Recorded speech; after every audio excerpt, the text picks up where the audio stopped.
Alors, vous pouvez modifier des éléments vectoriels qui sont ouverts dans Acrobat. Alors, ceci est un logo qui a été créé dans Illustrator. Donc, je vais montrer les différentes possibilités et aussi les limites d'Acrobat dès lors que vous avez à modifier des éléments. Mais je vais surtout vous montrer comment récupérer cet élément dans Illustrator pour le modifier et ensuite le réenregistrer, pourquoi pas au même format. Dans ce cas-là, il se mettra à jour dans cette page.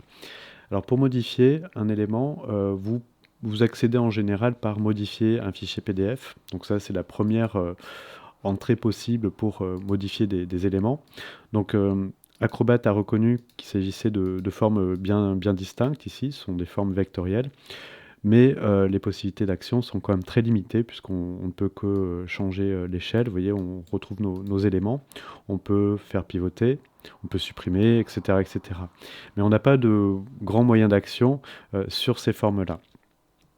Alors je vais annuler ça.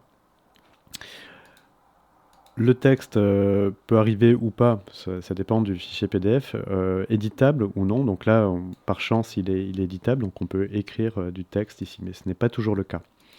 Alors si vous avez à faire une modification, donc il vaut mieux passer par l'application native qui a permis de créer cet élément. Pour faire ça, vous pouvez sélectionner par exemple tous les éléments qui sont là, cliquer droit et faire modifier avec. Donc comme il s'agit de format vectoriel, donc vous allez avoir la possibilité de choisir Adobe Illustrator ou ouvrir avec ici, avec donc une autre application puisqu'on peut l'ouvrir dans une autre application. Donc je vais ouvrir ça avec Adobe Illustrator et voici le logo que je vais modifier pour montrer par exemple comment modifier et mettre à jour le fichier PDF. Voilà. Donc là, à partir de là, vous accédez bien aux formes exactes de ce fichier-là. Donc on a alors, édition annulée. Donc là, ici, on a des couleurs, on a des dégradés. Donc tout ça peut être utilisé et exploité après par le biais des outils qui sont présents dans Illustrator. Il se présente au niveau des calques ici. Voilà, donc on a différents éléments. Donc il y a aussi faudra faire attention parce que la réinterprétation des tracés peut être des masques d'écrêtage, des choses comme ça. Alors, pour ce qui concerne les masques d'écrêtage, on peut, si on souhaite vraiment reprendre tout ça, annuler le masque d'écrêtage ici. Donc en fait, il s'agit de deux formes en fait. Donc vous avez un arrière-plan et un tracé. Alors là, c'est difficile de le voir, donc je vous conseille d'utiliser plutôt dans l'affichage tracé pour voir un peu mieux vos formes. Voilà. Donc ici, bon, c'est important peut-être que je précise ce qui se passe. On a un fond et on a cette forme qui agit comme masque d'écrêtage. Alors je vais sélectionner les deux éléments ici avec Maj. Je vais peut-être faire un aperçu d'abord. Je veux simplement changer la couleur de cet élément. Je vais mettre une autre couleur ici. Voilà. Je vais recomposer mon masque d'écrêtage. Donc pour ça, je passe par le mode d'affichage tracé pour me faciliter les choses et je sélectionne ma forme qui agit comme masque d'écrêtage et la deuxième forme qui sera le fond de cette forme-là. Alors pour faire un masque d'écrêtage, le plus simple c'est clic droit, créer un masque d'écrêtage. Voilà, on peut voir encore le fond ici, mais dès que je vais aller dans affichage aperçu, j'ai bien mon masque d'écrêtage qui apparaît ici. Donc c'est la même chose pour ces formes-là. Donc on a une forme qui enferme en fait un fond sur lequel a été mis un dégradé. Donc si on souhaite revenir sur ce dégradé, je vais montrer l'exemple. Par exemple ici, je vais changer de méthode. Je prends la flèche blanche ici. Voilà, donc là on voit bien la forme qui est derrière le masque d'écrêtage, donc je vais pouvoir l'éditer directement ici.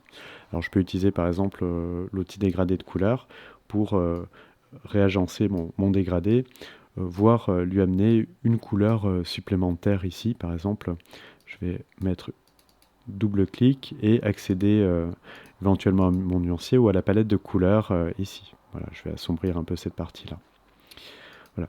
Donc bien se rappeler que chaque forme d'Illustrator, elles sont revenues d'Acrobat vers Illustrator, on a un peu plus de complications, donc, ou alors ça a été créé comme ça. Mais sinon, il faut s'attendre à trouver des masques d'écrêtage.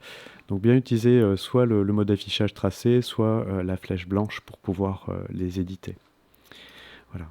Donc à partir de là, je vais pouvoir, vous voyez, il prend un nom un peu bizarre ici, c'est simplement qu'il a été indexé avec ce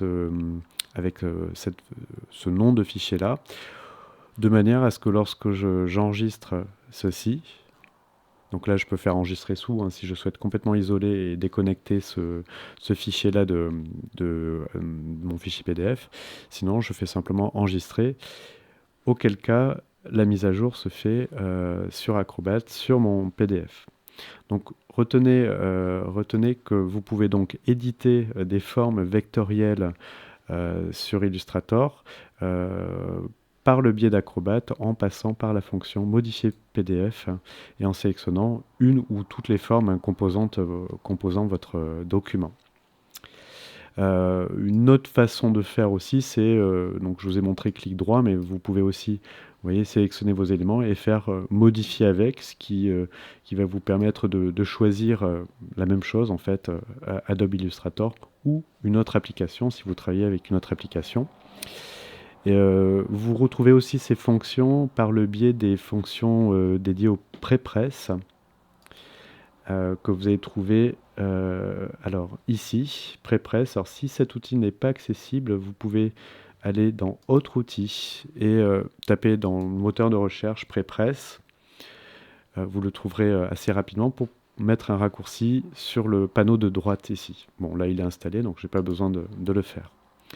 Je vais fermer ça. Alors, dans les outils pré-press, vous trouvez une ancienne commande qui permettait de faire à peu près les mêmes choses, qui s'appelle modifier objet, ici. Donc, il suffit de sélectionner mes objets, modifier objet, et je vais pouvoir, au clic droit, de nouveau, alors, soit enregistrer la sélection sous un autre document, soit modifier les objets, ici. Là, on n'a pas vraiment le choix. Il a compris qu'il s'agissait d'éléments vectoriels, donc il m'ouvre automatiquement l'application qui est disponible pour éditer ce type d'éléments.